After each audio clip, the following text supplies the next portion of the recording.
It happens in exactly 20 minutes. That's all it takes. 20 minutes for your backyard to die.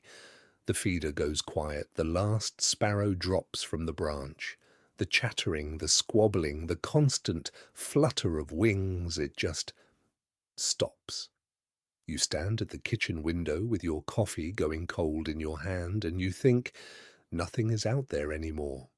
You're wrong. What's happening in those 20 minutes, in that narrow corridor between golden light and full dark, is not a disappearance. It's a transformation. It's one of the most sophisticated survival systems on Earth, playing out silently in your rose bushes, in your old nest box, in the sky directly above your rooftop. Every bird you watch today is still there. They haven't left. They've simply gone invisible, and tonight we're going to follow them. Watch the light carefully during that transition window. There's a precise moment, ornithologists call it civil twilight, when the sun drops below 6 degrees of the horizon and the world loses its directionality. Shadows stop having a source. Everything flattens into a blue-grey wash. That's the signal. You won't see it happen because it happens in the margins, in the thick interior of your juniper hedge, in the knotted tangle of your climbing rose canes. But the northern cardinal, that brilliant, blood-red male who dominated your sunflower feeder all afternoon, he felt that light shift in the photoreceptors behind his eye, and he moved, not far. Maybe 40 feet, maybe less. He dropped from the feeder perch, made 3 short hops through the dead grass, pushed through the lower branches of the nearest dense evergreen shrub, and found his spot. A branch no thicker than your index finger, deep inside a lattice of interlocking needles. He pulled his feet up against his belly. He fluffed his feathers outward, each one rising slightly to trap a layer of still, warm air against his skin. He tucked his beak beneath his wing, and now he's invisible. He's 3 feet from your fence, maybe 4. He could be directly below your motion sensor light and you'd never know it. The very shrub you planted for winter color is, from his perspective, a fortress. Dense enough to block the wind, dense enough to break a hawk's line of sight, dense enough that even a prowling outdoor cat, which, to a cardinal, is simply a small, ground-level death, cannot navigate through without making noise. This is not roosting by accident. This is architecture by instinct.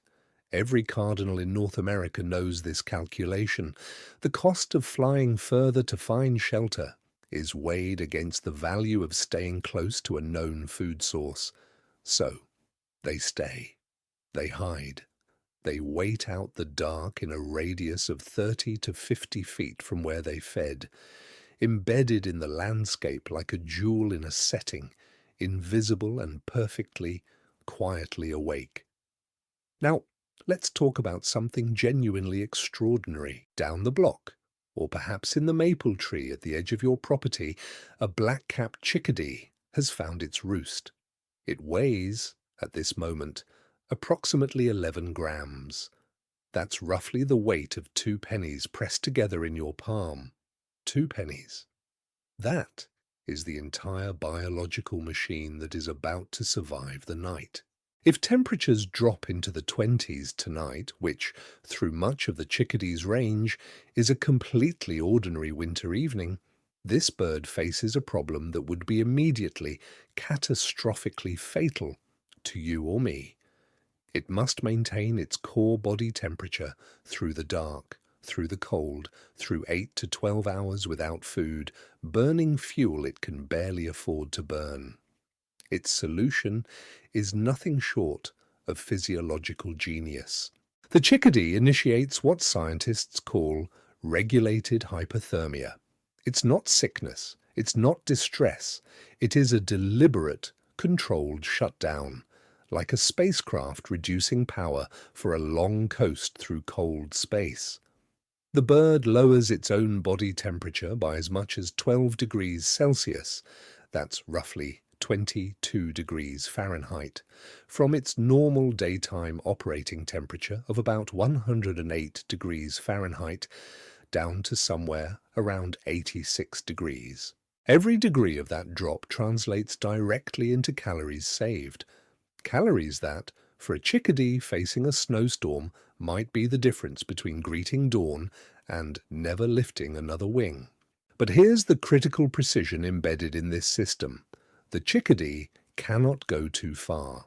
Drop core temperature below a certain threshold, and you cross from controlled hypothermia into actual hypothermia, from a survival strategy into death.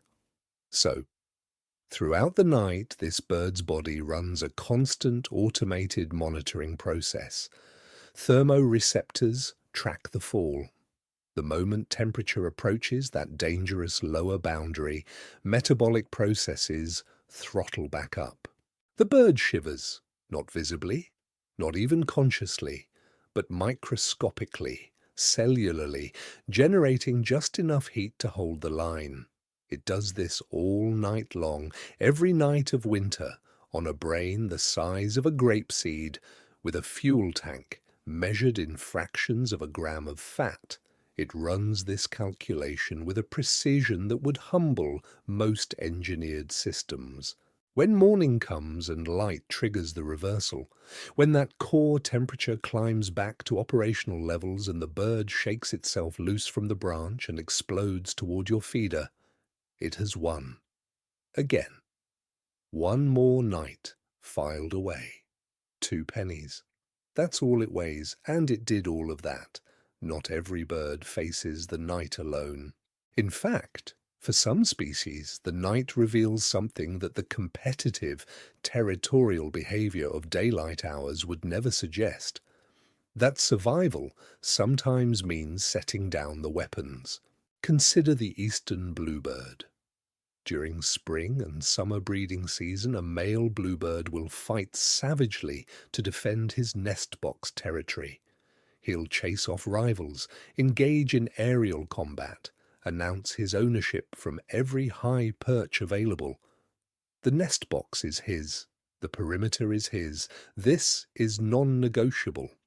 And then winter comes. On a bitter January night, you might walk out to your backyard nest box and place your ear close to its entrance hole.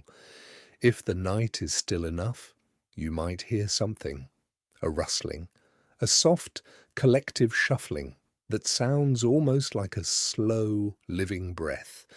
And if you shone a light inside, though please don't, you'd disrupt something precious, you might see them.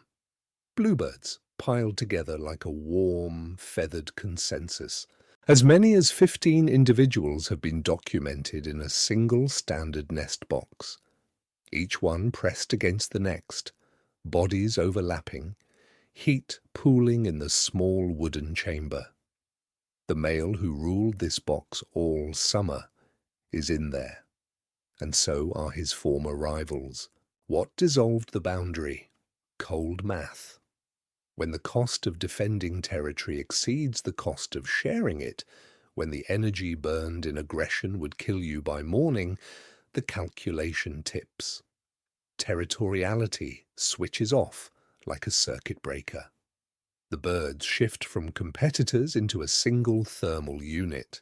House wrens do this too, particularly in late fall and early winter. Those loud, fierce, chattering birds who would dive bomb anything approaching their nesting cavity now pack together without protest. Even Carolina wrens, among the most aggressively territorial of backyard birds, have been documented communal roosting in cold snaps, stacked like warm, brown leaves in the corner of a nest box. What they've built, without hands, without intention beyond instinct, is thermal infrastructure, a shared survival system where each body both contributes heat and draws it. The smallest bird in the pile, the one who couldn't generate enough body heat alone, survives because it's surrounded. and the pile as a whole loses less heat than 15 individual birds roosting separately ever could. It's not social, it's not friendship, it's physics and desperation, and the elegant result of natural selection pressuring every possible advantage into service.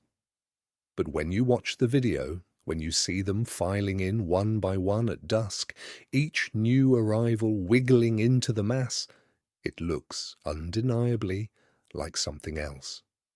Here is a question that might keep you up tonight once you know the answer. When a bird sleeps, does it close its eyes? Not entirely. Not both of them. Most birds possess a capability that sounds like science fiction until you understand the neurology behind it. Unihemispheric slow-wave sleep. In plain language, half their brain sleeps while the other half stays awake. And the eye connected to the awake hemisphere remains open, watchful, processing. A mourning dove roosting in your ornamental pear tree tonight is running this system. Its left hemisphere may be in deep restorative sleep, cycling through the biological maintenance that makes survival possible. Memory consolidation, cellular repair, immune function. Its right hemisphere is monitoring. The open eye scans without cease, not actively, not frantically, but with a low baseline vigilance that trips into full wakefulness the instant something changes. A branch snap in the yard below. The soft percussion of a great horned owl's wing beats disturbing air. The shift of shadow that indicates movement. These sensory inputs arrive in the awake hemisphere and are evaluated instantly. Is this threat level? Is this the specific acoustic or visual signature of a predator? Because the eastern screech owl, small enough to be dismissed, silent enough to be terrifying, is somewhere in your neighborhood tonight. It moved at dusk. It's hunting now, quartering through backyards in a systematic grid, and every roosting bird within a quarter-mile knows, in some cellular, pre-conscious way, that this night requires vigilance. The dove sleeps with its eye open, and so does the cardinal in the juniper, and the chickadee in its controlled shutdown, even in hypothermia. Something watches. Something always watches, because the night that finally goes unwatched is the night the animal doesn't see. But the night is not as purely wild as it once was. Walk through almost any American suburb at 2 in the morning and you'll hear it, if you know to listen. A robin, singing. Full territorial song, not an alarm call, not a disturbance response, but the complete, gorgeous, cascading song that you'd expect at 5:30 in the morning when the first light cracks the horizon. At 2 a.m. Why? The American robin, like many birds, uses light intensity as its primary trigger for singing behavior. The photoreceptors in its eye, and, remarkably, also in light-sensitive tissue beneath the skull itself, detect light and begin initiating the hormonal cascade that produces dawn song. For 300,000 years of robin evolution, light this bright meant dawn. Light this bright meant competitors were waking, meant territory needed announcing, meant the morning's work was beginning. Streetlights don't know this. The orange sodium glow of a highway interchange doesn't know that it's permanently confusing the most reliable clock a bird has ever had. The robin perched in the tree above a parking lot receives the same light signal at midnight that it evolved to receive at sunrise, and it responds accordingly. It's not the robin's failure, it's ours. A light pollution legacy we've written so deeply into the suburban landscape that some populations of urban robins now sing an almost completely nocturnal schedule. There's something both beautiful and melancholy in that midnight song. Beautiful because it is, genuinely, one of the most complex and lovely vocalizations in North American ornithology.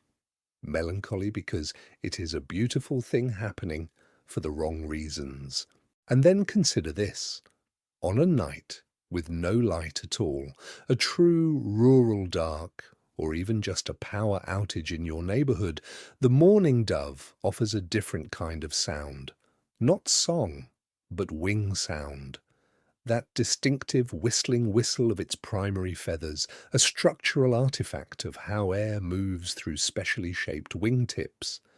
In the dark, that wing whistle is information.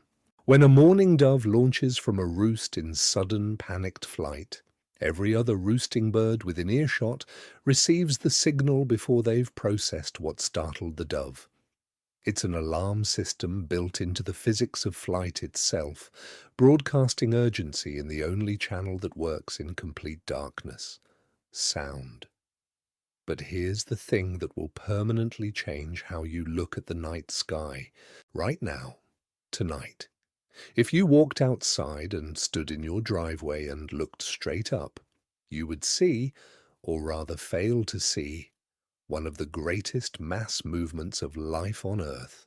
On peak migration nights in spring and autumn, over 1 billion birds cross North America in the dark. 1 billion. A living river of wings moving over your house, over your neighbor's house, over your sleeping city. They fly at altitudes between 500 and 3,000 feet. They navigate using star maps they calibrated as juveniles before they'd ever left the nest. They read Earth's magnetic field lines through clusters of magnetite crystals, actual iron-based minerals embedded in tissue near their beaks, using a biological compass that makes GPS look unsophisticated. Meteorologists see them on weather radar. On peak nights, the biological mass of migrating birds creates returns so dense they look like precipitation. Soft, expanding rings of life radiating outward from roost sites at dusk as millions of birds simultaneously lift into the dark and orient themselves toward wherever they're going.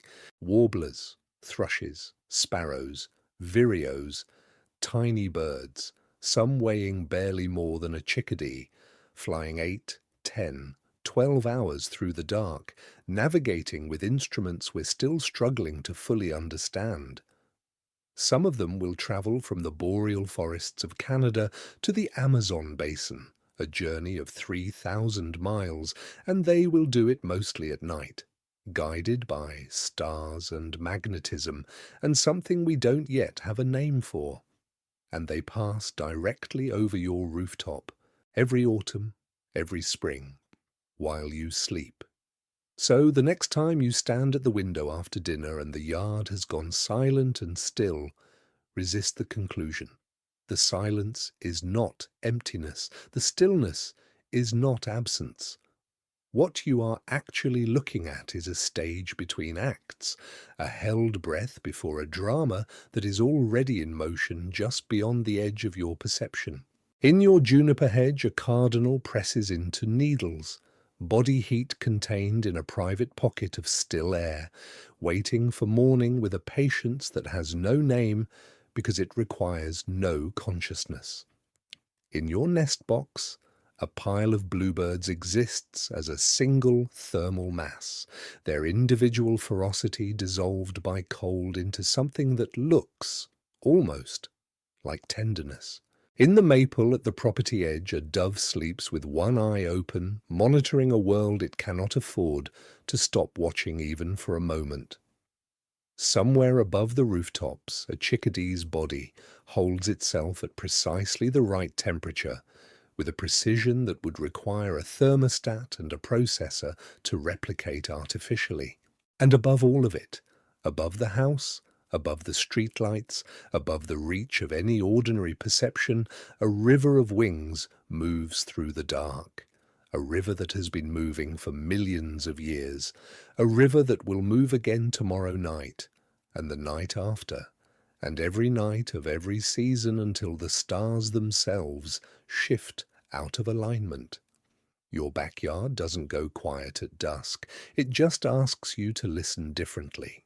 If you've ever heard something unexpected in your backyard after dark, a sound you couldn't place, a movement you almost saw, tell me about it in the comments. I read every single one.